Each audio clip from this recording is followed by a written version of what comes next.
welcome to this new video. Today we are ranking the best cities in Red Dead Redemption 2, and yes, I've taken this very seriously. If you're new here, welcome in. My name is Sofia. I've studied architecture in Rome and I've always loved video games. On this channel I basically combine those two passions and overanalyze virtual buildings for fun. If you enjoy this kind of content, don't forget to like and subscribe, I really appreciate it. And so let's get started. So I chose 10 parameters to evaluate the quality of life in 10 cities in Red Dead Redemption 2, because yes, we are doing this properly. So the first one is access to potable water, which means proximity to rivers or natural springs. The second one is security, the presence of sheriffs or organized law enforcement. Then we have architecture, so the aesthetic and structural quality of buildings. And then we have housing quality, so safe and comfortable buildings. And the next parameter is social spaces, for example saloons or gathering points in general. And the next one is essential shops, so access to goods and daily necessities,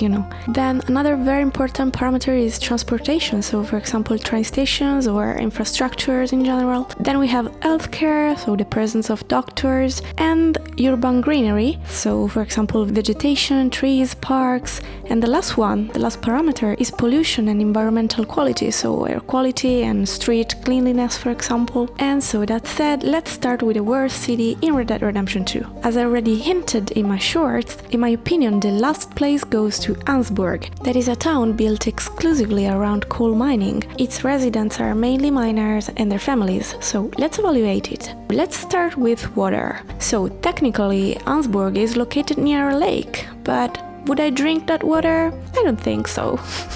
Because of severe industrial pollution, it cannot realistically be considered a source of potable water, You cannot really drink that water since it's very polluted. So, what about security now? Well, there is no proper sheriff, just armed men supervising the mines, which feels less like public safety and more like corporate control. Not great. Architecturally, the town is almost non-existent. The buildings are deteriorating, unstable, and visually unpleasant. They are functional at best, but far from safe or well-designed. And what about social life? There are no real saloons or public gathering areas. In the evenings, people gather inside the train station just to spend time together. And same for shops. Some essential shops exist, but they're mainly focused on weapons. So yeah, very limited diversity. The only good thing about this town is transportation. So, finally something positive. The train station is actually good. It connects Ansorg efficiently to larger cities. So, if you live here, at least you can live. And what about healthcare? Well, there is no proper medical infrastructure, which is wild considering everyone is breathing coal dust every day. And the same thing happens for greenery, that is almost non-existent since most of the vegetation has been cleared for mining. And that brings us to the last parameter, pollution. The constant smoke from the mines makes the air almost unbreathable. It's a very hostile environment to live in. I gave it a 1 out of 10 only because 0 wasn't allowed, and the final score for the city is pretty low. Ansorg comes in last place with a total of 26 points. That's a solid 2.6 out of 10. So would I move there? I don't think so.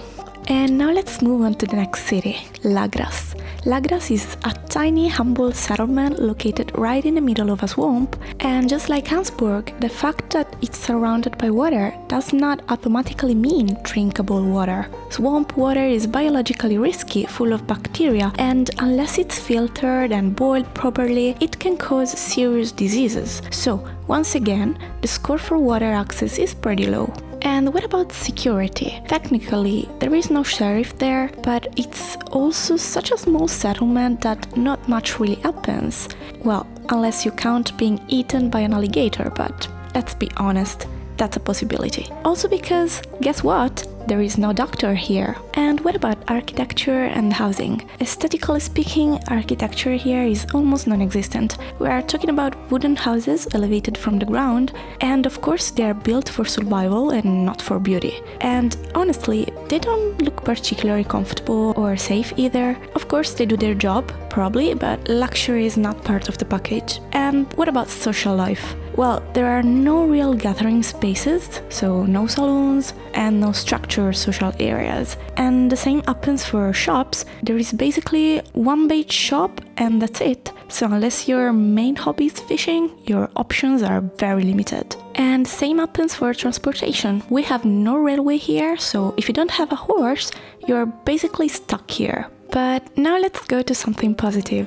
Greenery. Here is where Lagras gains some points. The vegetation here is incredible. The town is completely immersed in wild, untouched nature, and that's honestly what gives it its unique charm. It's beautiful and dangerous at the same time, and I love it. And also, Lagras isn't even polluted, not in the industrial way like Ansorg. The air isn't filled with smoke, but it's still unhealthy. In fact, swamps come with insects, mosquitoes, humidity and diseases. So, while it's not man-made pollution, it's still not exactly a wellness retreat. So in the end, Lagras scores 29 points, that's a 2.9 out of 10, which places it in 9th position in the ranking. So once again, would I live there?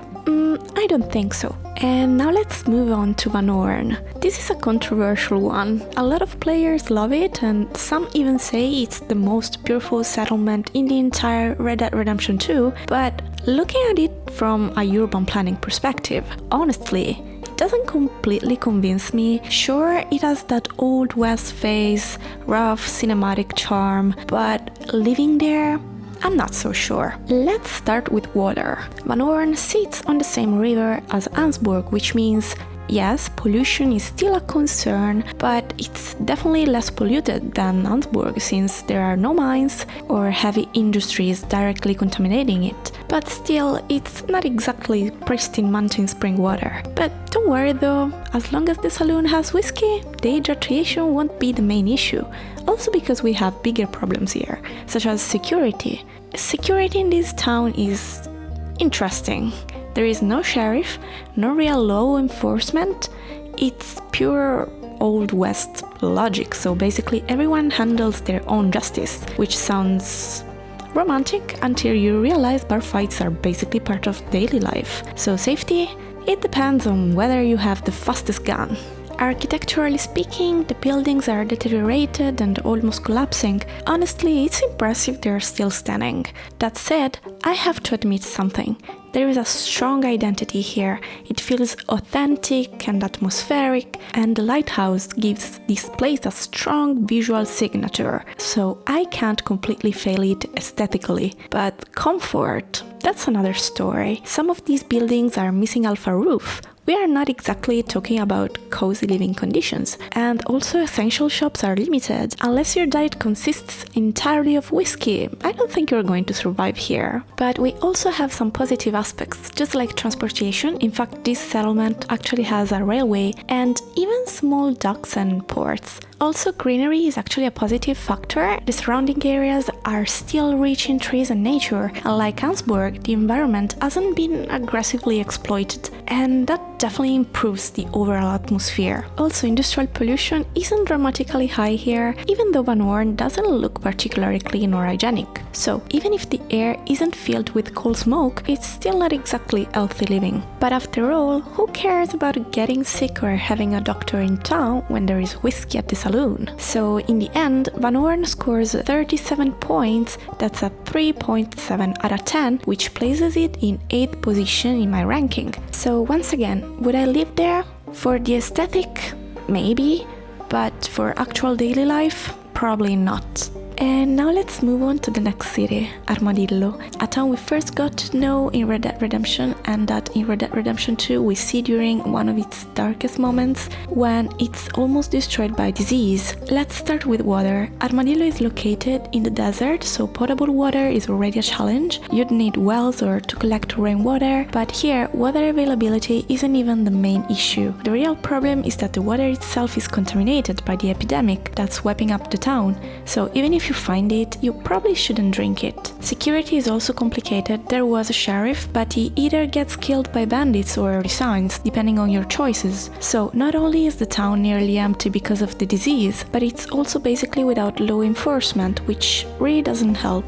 Now, aesthetically, I actually really like Armadillo. It feels like a classic Western movie set. Dusty streets, wooden facades, it has personality. The buildings even look comfortable compared to the previous towns. And we also have a saloon and open spaces that can function as gathering areas. There is also a general store selling food and basic goods, so structurally, it's a functioning town. We also have a train station, which when we visit in 1907, it's out of order and infected locals use it as a shelter. During the events of the first game, the town eventually recovers and the train station reopens, though you can only use it to pay off bounties. What I find most ironic is that there is no doctor in town while the entire place is dealing with an epidemic. About greenery, Armadillo is basically immersed in its natural landscape, and the desert itself becomes part of its identity. The town isn't even industrially polluted, but it's extremely unhealthy. Most residents are sick, and the town is under quarantine to prevent the epidemic from spreading. So the environment is far from safe, even though it's not polluted. In the end, Armadillo scores 41 points, that's a 4.1 out of 10,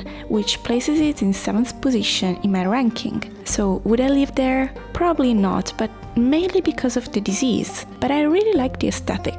And now let's move on to the next city, Tumbleweed. When it comes to water access, we are in the middle of the desert again, so just like Armadillo, we can assume that the town relies on deep wells or rainwater collection. It's definitely not the kind of place where water is easily accessible, but at the same time is not contaminated by an epidemic. And now let's move on to security, and here is where things get interesting. Tumbleweed is actually a very safe place. There is a sheriff constantly watching over the town, and trust me when I say don't mess with him. He can literally take you down in one shot. So if I lived here, I'd probably sleep pretty peacefully. This is one of the few towns where law enforcement actually feels present and effective. Architecturally, it's not very different from what we have already seen in Armadillo, maybe even slightly more minimal. But what I really like here is the spatial organization. The buildings are arranged in a sort of circular formation, creating a central square effect, and that gives the town a stronger sense of cohesion. All the main buildings face this central space. There is a very busy saloon, open at pretty much any hour of the day, a general store selling basic goods, and even a butcher for fresh meat. So from a functional point of view, it actually works. Vegetation is limited to bushes and some dry plants, but coherent with the landscape. What's really missing is a train station. The closest one is in Benedict Point, which is a bit too far to be truly convenient, and of course, no doctor here either. Apparently, healthcare is not a priority in the Wild West. So in the end, Tumbleweed scores 53 points, which is the 6th place in my ranking. I describe Tumbleweed as the most livable among the unlivable towns. So far from perfection, but definitely improving compared to the previous ones. And with Tumbleweed, we are wrapping up today's ranking because this video is getting a little bit too long and I don't want to bore you. In the next video, we'll analyze the remaining 5 cities from a quality of life perspective. And if you're interested, I'm also thinking about making dedicated videos for the most interesting settlements where we can dive deeper into their urban structure and architectural typologies.